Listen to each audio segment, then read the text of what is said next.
విష్ణుచిత్తులు వారికి స్వయంగా స్వప్నంలో కనిపించి, విష్ణుచిత్త నువ్వు పాండ్య దేశానికి వెళ్ళు, వల్లభరాయిలో సభ ఏర్పాటు చేస్తున్నాడు, ఆ సభలో నీవు భగవతత్వాన్ని నిరూపణ చెయ్యి అన్నారు. ఈయన పాపం ఈయనకి ఏమీ తెలియదు, ఇదే శాస్త్రాలు అధ్యయనం చేయలే.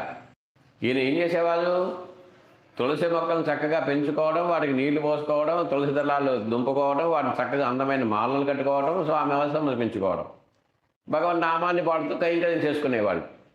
అలాంటి వారికి శాస్త్రజ్ఞానాన్ని చెప్పడం కానీ, అక్కడ అంతమంది సభలో పండితుల్లో అడిగేటువంటి ప్రశ్నలకు సమాధానం చెప్పడం కానీ తెలియదు.